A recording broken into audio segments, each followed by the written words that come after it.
సరే, ఇన్ని రోజులు మీరు మీ రాజకీయ జీవితం అంతా రూరల్ ప్రాంతానికి సంబంధించి రిప్రజెంట్ చేస్తూ వచ్చారు. ఇప్పుడు మల్కాజ్గిరి ఎంపీ అంటే ఆల్మోస్ట్ మొత్తం అంతా అర్బన్ ప్రాంతం.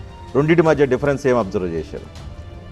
నా 20 ఏళ్ళ రాజకీయ ప్రస్థానంలో రూరల్ అర్బను అనే తేడా లేకుండా తెలంగాణ ఉద్యమాన్ని నడిపినాడు అన్నీ మేమై నడిపినాము. ఇలా అన్నిటికంటే ముఖ్యంగా ఇక్కడ హైదరాబాద్ చుట్టుపక్కల తెలంగాణ ప్రాంతాల నుంచి వలస వచ్చిన అనేక లక్షల మంది పేదవాళ్ళు వాళ్ళ బస్తీలలో వాళ్ళ ఖాళీలలో తెలంగాణ ఉద్యమాన్ని రగిల్చే చరిత్ర ఉంది. మీకు తెలుసు, ఉప్పల్ కావచ్చు, మల్కాగిరి కావచ్చు, ఇలా కుత్బుల్లాపూర్ కావచ్చు, కొంపల్లి కావచ్చు, అన్ని ప్రాంతాలు నడిపినాం.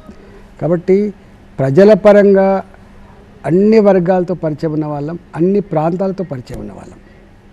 సంవత్సరం కాలం కాంగ్రెస్ పాలన తెలంగాణలో మీరు భారతీయ జనతా పార్టీ ఒక స్లోగన్ తీసుకుంది, 6 మోసాలు 66 అబద్ధాలని. కానీ ఇది నిజంగా పొలిటికల్గా కాంగ్రెస్ పార్టీని లేకపోతే కాంగ్రెస్ ప్రభుత్వాన్ని విమర్శించడం కోసం చేస్తున్న స్టేట్మెంటా, లేదంటే దీంట్లో వాస్తవికత ఉందా? యాక్చువల్గా కాంగ్రెస్ పార్టీ తన మేనిఫెస్టో ప్రకటిస్తున్నప్పుడు వాళ్ళు రాస్తున్నప్పుడు చూసినాడు. ఎందుకంటే నాకు పెద్ద వాళ్ళ పార్టీకి పెద్ద చరిత్ర ఉండొచ్చు, వాళ్ళ నాయకులకు గొప్ప అనుభవం కూడా ఉండొచ్చు, మాకంటే సీనియర్లు కూడా ఉండొచ్చు కాక.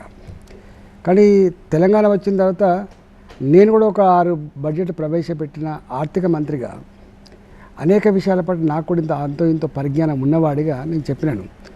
2018 చివరి అంటే డిసెంబర్లో జరిగే ఎన్నికలలో 5,000 కోట్లు కూడా అదనంగా ఖర్చు పెట్టే సత్తా కోల్పోయింది తెలంగాణ. ఎంత గుంజానో అంత గుంజినం, ఎంత అప్పులు తేవనో అంత తేగలిగినాం, ఎంత పెంచుకోవాలో అంత పెంచుకోగలిగినాం, ఇక పెరగడానికి ఆస్కారం లేదనేటువంటిది అప్పుడు ఆనాటి నా భావన. ఆర్థిక మంత్రిగా దద్దమ్మ లెక్క ఉండద్దు కాబట్టి, ఉన్న పరిస్థితిని వివరించాలి కాబట్టి కేసీఆర్ గారితో ఒక మాట చెప్పిన నేను, మీరు ₹1,00,000 రుణమాఫీ చేస్తా అంటున్నారు, 4,000 రూపాయలు నిరుద్యోగ భృతి మీరు ఇస్తా అంటున్నారు, ఇంకా అనేక రకాల మీరు పెన్షన్ వేస్తా అంటున్నారు, ఇవన్నీ చేస్తూ అంటున్నారు. కానీ మీరు డిస్కస్ చేస్తున్న ఇచ్చే హామీలు ఇవాళ తెలంగాణ రాష్ట్ర ఆర్థిక పరిస్థితి లేదు ముఖ్యమంత్రి గారు, చెప్పడం ధర్మం, ఆల్వేస్ బాస్ ఈజ్ రైట్, మీరు ఏది చెప్తే అదే చేస్తామంటే ఇప్పుడు మాట చెప్పినాం.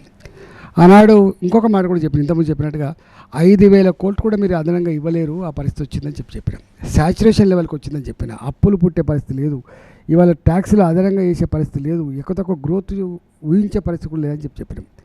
అన్నట్టుగానే వారు 4,000 రూపాయలు నిరుద్యోగ భృతి ప్రకటించారు, ₹1,00,000 రుణమాఫీ ప్రకటించారు, మీరు చూసింది. ఆయన పదే రెండు మాటలు అంటాడు, మీరు గుర్తు చేస్తున్నాను, 100 సార్లు చెప్పినా మళ్ళీ చెప్తున్నాను. రాజు తలుచుకుంటే దెబ్బల కొదవా అని చెప్తాడు ఆయన. మనం కాంగ్రెస్ గురించి మాట్లాడుతున్నాం. ఆయన రాజు తలుచుకుంటే దెబ్బల కొదవా అంటాడు ఆయన. రెండవది అసలు ధనిక రాష్ట్రం అని చెప్పిండు. అంటే ఎందుకు చెప్తున్నా అంటే, ధనిక రాష్ట్రం అని చెప్పిన, రాజు తలుచుకుంటే దెబ్బల కొదవా అని చెప్పిన, కమిట్మెంట్ చేయాలనుకుంటే చేస్తామని చెప్పినటువంటి వారికే సాధ్యం కాలే. 4,000 రూపాయలు భృతి ఇవ్వడం సాధ్యం కాలే, ₹1,00,000 రుణమాఫీ కూడా సాధ్యం. ఇక్కడ ఒక పాయింట్